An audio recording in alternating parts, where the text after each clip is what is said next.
नमस्कार दोस्तों, राधे राधे, जय श्री कृष्णा। आप सबका मेरे YouTube चैनल पर हार्दिक स्वागत है। आज बात करेंगे पौष के महीने की कि ये पौष का महीना कब आता है, इसकी पूजा विधि क्या होती है, इस महीने में और किस देवता की पूजा करनी चाहिए और दान हमें क्या देना चाहिए, अगर हमारा भोजन भी जो है क्या होना चाहिए। तो आज इन सब पर चर्चा करेंगे।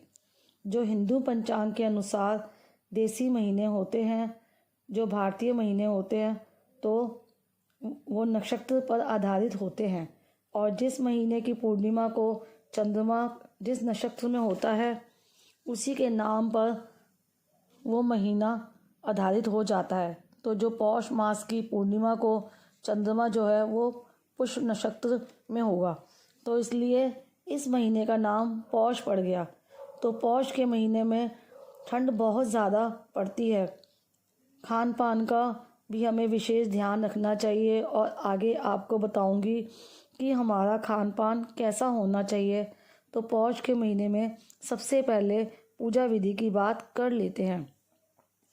किस किस देवता की पूजा अर्चना की जाती है। पौष के महीने में भगवान सूर्य देवता की पूजा अर्चना की जाती है।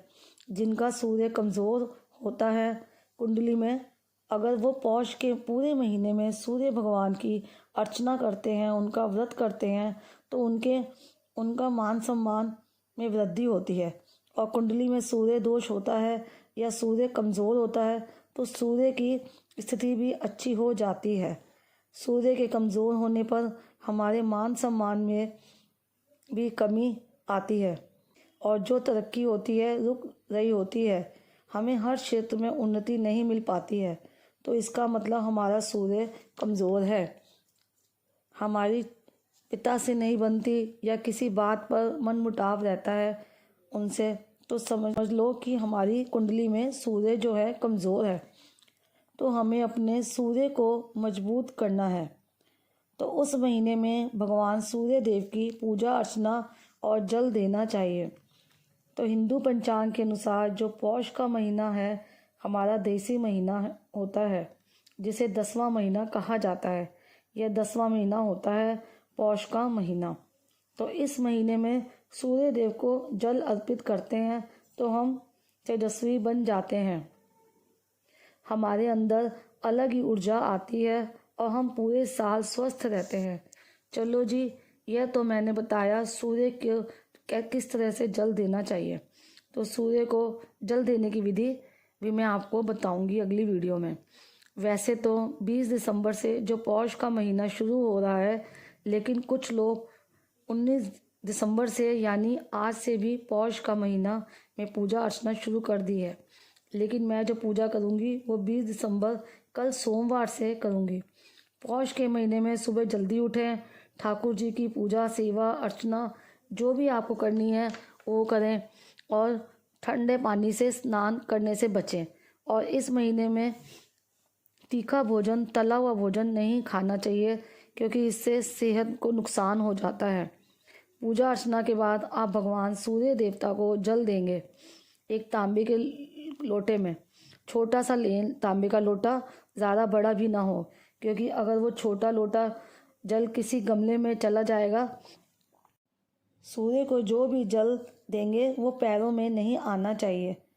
बेहतर यही होगा किसी घर में पास कच्ची जगह है वहीं जाकर सूर्य को जल दें, नहीं तो घर की बालकनी में देना है। जैसे मुझे घर की बालकनी में देना होगा तो मैं सबसे पहले एक गमला नीचे रख दूंगी। तांबे का एक छोटा सा लोटा लें, उसके अंदर पानी लें, पानी के अंदर आप रोली डालें, कुमकुम डालें, दोनों में से कोई भी आप डाल सकते हैं। फूल ले लें लाल रंग के, या फिर आप जो भी फूल उपलब्ध है वो ले लें। लाल चंदन सूर्य को जल देना है, मंत्र बोलना है ओम सूर्याय नमः। तो जब आप सूर्य को जल देंगे तो पानी की धार जा रही होगी, तो इस धार में से आपको सूर्य को देखना है। ऐसे करने से आपका जो तेज है वो भी बढ़ेगा, आपका ओज भी बढ़ेगा। और सूर्य को जल देते टाइम आप पैरों में नीचे कोई दरी या कोई आसन ज़रूर रखें और बुद्धि में वृद्धि होगी और आपकी जो स्किन प्रॉब्लम है उससे भी छुटकारा मिलेगा। और दूसरा, जो आँखों की रोशनी है वो भी बढ़ जाएगी या मजबूत हो जाएगी, जो आपकी दृष्टि भी कमज़ोर नहीं होगी। दूसरा, जो कुंडली में सूर्य की स्थिति जो कमज़ोर है तो वो मजबूत हो जाएगी। पिता से संबंध जो हल्के हैं वो भी मजबूत हो जाएंगे। तो सूर्य भगवान को जल ज़रूर अर्पित करें, क्योंकि जो पौष का महीना होता है वो सूर्य भगवान को समर्पित होता है। फिर बात कर लेते हैं व्रत की। तो जी, पौष के महीने में भगवान सूर्य के व्रत भी किए जाते हैं। कुछ लोग पूरे महीने ही व्रत करते हैं। अगर पूरे महीने व्रत करने हैं तो दिन ढलने से पहले एक टाइम भोजन कर लें आप। लेकिन जब भी रविवार आएगा यानी संडे आएगा तो संडे के दिन बिना नमक वाला भोजन करना होगा। सूर्य भगवान का व्रत रखते हैं जो, उनको नमक वाला भोजन नहीं खाना है। कुछ मीठा बना लें और उसी को भोग लगाएं और उसको फिर स्वयं ग्रहण करें। दान भी आपको मीठे का ही करना होता है। पौष के महीने में जो व्रत है वो मैंने आपको बताया, इस तरीके से करना है। अगर 4 रविवार आते हैं तो 4 रविवार व्रत आपको करने होंगे।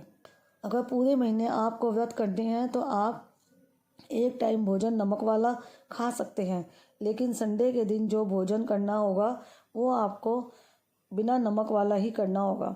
और वैसे भी पौष के महीने में कम से कम नमक का सेवन करना चाहिए।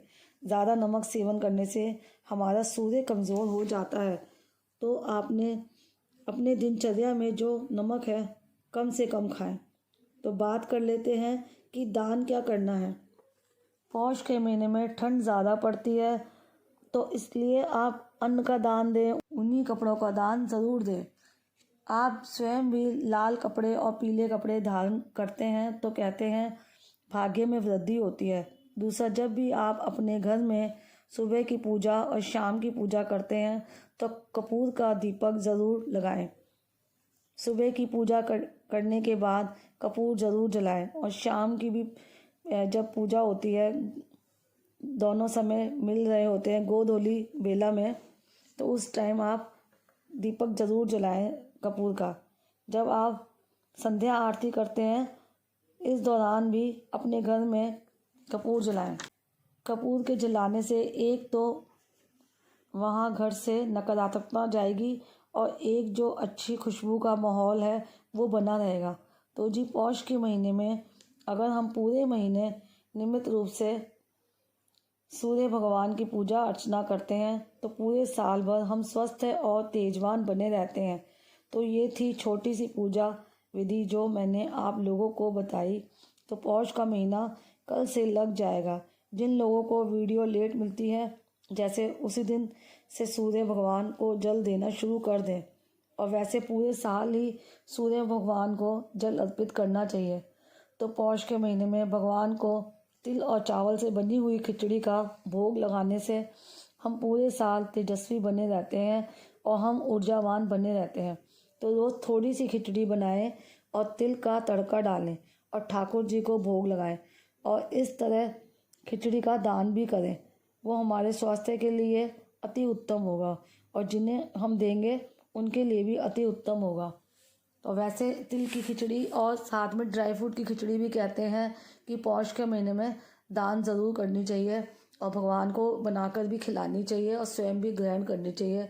तो ये वीडियो आपको कैसी लगी, इसमें छोटी सी जो जानकारी दी है, उम्मीद करती हूँ आपको पसंद आई होगी। इस वीडियो को यहीं एंड करती हूँ। राधे राधे, जय श्री कृष्ण।